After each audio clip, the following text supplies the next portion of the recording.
नमस्कार, India voice देख रहे हैं आप। मैं हूं कंचन शर्मा। आज के अखबार में कौन कौन सी खबरों पर आपको सारा दिन चर्चा सुनने को मिलेगी और आपको लगातार अपडेट पहुंचती रहेगी, उन पर एक नज़र डालते हैं। देखिए, कल एमएलसी चुनाव हुए हैं, वोटिंग हुई है सुबह 8 बजे से शाम को 4 बजे तक। तो उसको लेकर के 98% के आसपास जो है वो मतदान हो चुका है, जिसमें 27 सीटों के लिए मतदान हुआ। एमएलसी में विधान परिषद स्थानीय निर्वाचन क्षेत्र के 27 सीटों के लिए शनिवार को 98% से ज़्यादा जो मतदान है वो हो चुका है। सभी जगह मतदान शांतिपूर्ण तरीके से हुआ। जिम्मेदारी प्रशासन पर खास तौर पर थी कि किस तरह से निष्पक्ष जो वोटिंग है वो कराई जाए, और लेकिन ये सही रहा, ये अच्छी बात रही कि प्रशासन की तरफ से जो इंतजाम थे वो पुख्ता थे और कोई भी ऐसी वैसी घटना की तस्वीरें वहाँ से नहीं आई। शांतिपूर्ण जो मतदान था वो कंप्लीट हुआ। 95 प्रत्याशियों की किस्मत अब जो है वो कैद हो गई है। रायबरेली, प्रतापगढ़, बाराबंकी व सीतापुर में 99% से ज़्यादा वोट पड़े हैं। और साथ ही साथ मुख्यमंत्री योगी आदित्यनाथ ने गोरखपुर में तो समाजवादी पार्टी के संरक्षक मुलायम सिंह यादव, अपने छोटे भाई शिवपाल और रामगोपाल यादव ने इटापा में मतदान किया है। और मतगणना 12 अप्रैल को सुबह 8 बजे होगी, यानी कि जो रिजल्ट्स आएंगे वो 12 अप्रैल को आएंगे। अब एमएलसी चुनाव में जिन जिन दिग्गजों ने वोटिंग की है उनका अलग अलग बयान सामने आया, चाहे वो केशव प्रसाद मौर्य हों। केशव प्रसाद मौर्य ने भी जैसे कि कहा कि आने वाला समय जो है वो कुछ अलग ही दिशा में जाएगा और कुछ अलग संकेत लेकर आएगा। जल्दी से, बहुत जल्द नई खबर आने वाली है। वो क्या खबर रहेगी इस पर भी नज़र बनी रहेगी, क्योंकि लगातार जो उनकी शिवपाल यादव है वो चर्चाओं में बने हुए हैं, चाहे वो नाराज़गी को लेकर हों, चाहे खासकर नाराज़गी को लेकर वो लगातार चर्चाओं में बने हुए हैं। तो अब सूर्योदय किस तरफ से होता है, क्या रहता है, उस पर नज़र बनी रहेगी। वहीं पर देखिए, एक राहुल गांधी ने कहा कि मायावती को सीएम बनने तक का प्रस्ताव दिया था, गठबंधन का प्रस्ताव दिया था और कहा था कि चीफ मिनिस्टर बनिए, लेकिन उन्होंने कोई मैसेज का जवाब नहीं दिया। ये जो उनका स्टेटमेंट है, जो उनका बयान है, वो बहुत ज़्यादा फिलहाल चर्चाओं में है।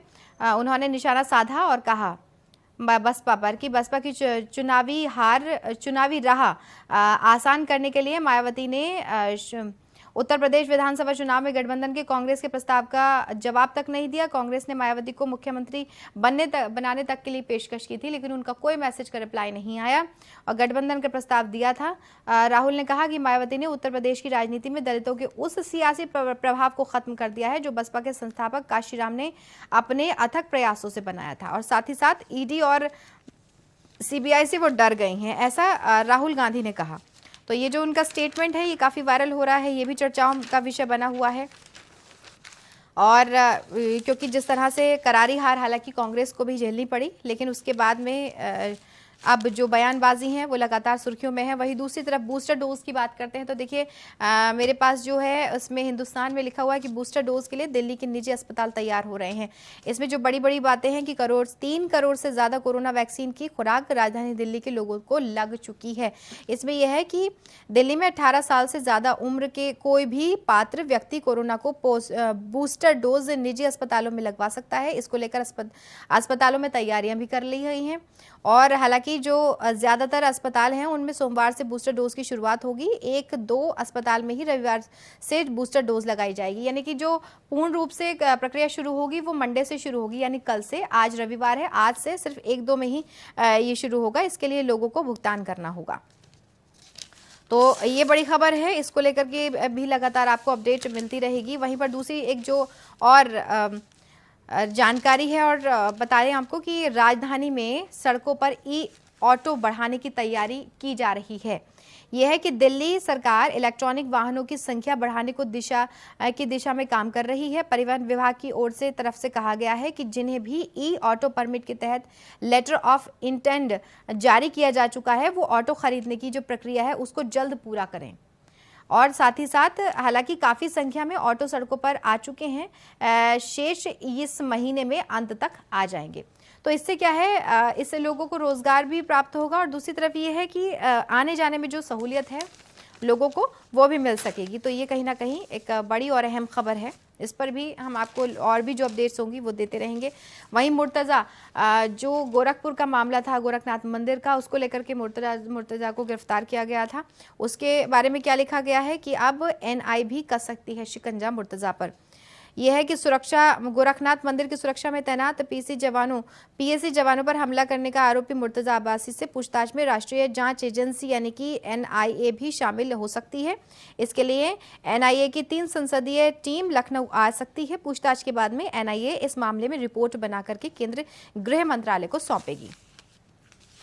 तो ये बड़ी खबर है। ये मामला लगातार सुर्खियों में बना हुआ है। इसको लेकर के बहुत सी आपने चर्चाएं भी सुनी हैं और आपको जो अपडेट्स हैं वो भी पहुंचती रहती हैं। किस तरह से उसने हालांकि उसको दिमागी तौर पर शुरुआत में दिमागी तौर पर उसको बीमार कहा गया, उसकी फैमिली की तरफ से भी कहा गया था कि जी वो तो दिमागी तौर पर मानसिक बीमार है।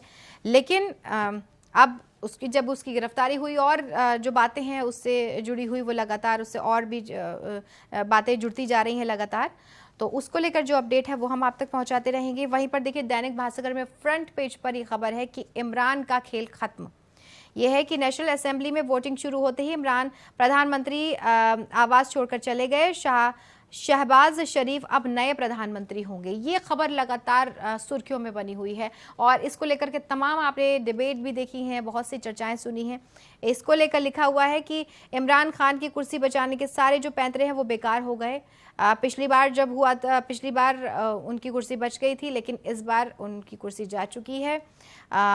नेशनल असेंबली में रात 12:30 बजे के आसपास अविश्वास प्रस्ताव पर वोटिंग हुई और 12:58 पर इमरान की जो सरकार थी वो गिर गई और सुप्रीम कोर्ट के निर्देश अनुसार रविवार दोपहर 2 बजे फिर संसद की बैठक होगी। यानी कि आज दोपहर 2 बजे का जो समय है वो विशेष तौर पर अहम रहेगा और इसमें शहबाज शरीफ को नया पीएम चुना जाएगा। तो ये बड़ी खबर है। वहीं दूसरी तरफ इस फ्रंट पेज पर दूसरी खबर को प्रमुखता दी गई है कि कोरोना वैक्सीन बूस्टर डोज की कीमत अब घट गई है। अब अधिकतम 386 रुपए देने होंगे। इसको लेकर ये लिखा गया है कि वैक्सीन निर्माता serum institute of Bharat biotech ने बूस्टर डोज की कीमतें घटा दी हैं, जिसमें कोविशील्ड और कोवैक्सीन दोनों की जो बूस्टर डोज हैं वो 225 रुपए की होगी। 225 रुपए की होने वाली है। वैक्सीन की कीमत पर 5% जो जीएसटी है वो देना होगा। अस्पताल अधिकतम 150 रुपए सर्विस चार्ज ले सकेंगे। इस तरह एक बूस्टर डोज की अधिकतम कीमत जो है वो 386 रुपए और 25 पैसे होगी। कीमतों में कमी की घोषणा अभी सभी वयस्क नागरिकों को प्रिकॉशन डोज लगाए जाने का फैसला होने के बाद की गई है। केंद्र सरकार ने शुक्रवार को घोषणा की थी कि 10 अप्रैल से 18 साल और उससे ज्यादा उम्र के सभी नागरिकों को निजी अस्पतालों में कोरोना वैक्सीन की जो टीसी डोज है वो लगाई जाएगी।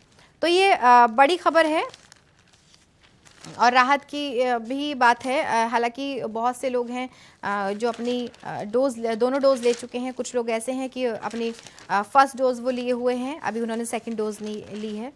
तो ये तमाम खबरें हैं जिनको आपको लगातार अपडेट मिलती रहेगी। वहीं पर शासन की मंजूरी फीस बढ़ा सकेंगे निजी स्कूल। ये देखिए अमर उजाला में बड़ी जानकारी दी हुई है कि कोरोना काल में निजी स्कूलों की रोकी गई फीस बढ़ोतरी शासन ने बहाल कर दी है और इसमें है कि अब प्रदेश में संचालित सभी शिक्षा बोर्डों से जुड़े निजी स्कूल सत्र 2022 से 23 के लिए नियम अनुसार फीस बढ़ा सकते हैं। हालांकि उन्हें संतुलित वृद्धि ही करनी होगी, यानी कि बहुत ज़्यादा नहीं, इतनी कि जो पेरेंट्स हैं वो उस फीस को जमा कर सकें, इतनी।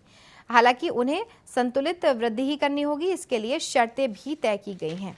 तो ये तमाम तरीके की खबरें हैं, इनको लेकर के लगातार आपको अपडेट मिलती रहेगी। हम आपको अपडेट पहुंचाते रहेंगे, जो भी जानकारी होगी वो आपको मिलती रहेगी। एक पत्रकारों का जो मामला है वो लगातार तूल पकड़ रहा है, वो चर्चाओं में बना हुआ है। पत्रकारों की रिहाई के लिए आवाज़ उठाई गई है, इसके लिए लगातार प्रदर्शन हो रहे हैं। कैंडल मार्च निकाला गया है, प्रकरण की जो न्याय जांच कराने की भी मांग की गई है। तो इनको कब इंसाफ मिलता है इस पर नज़र बनी रहेगी और ये भी जो विषय है वो भी चर्चा का विषय बना रहेगा। तो तमाम खबरें हैं जिनको लेकर के आपको अपडेट मिलती रहेगी। फिलहाल जो जानकारी थी वो हम आपको दे चुके हैं, आगे जो अपडेट होगी वो भी आप तक पहुंचती रहेगी। फिलहाल के लिए इतना ही। आपसे आप अपना बहुत ख्याल रखिए और देखते रहिए इंडिया वॉइस। नमस्कार।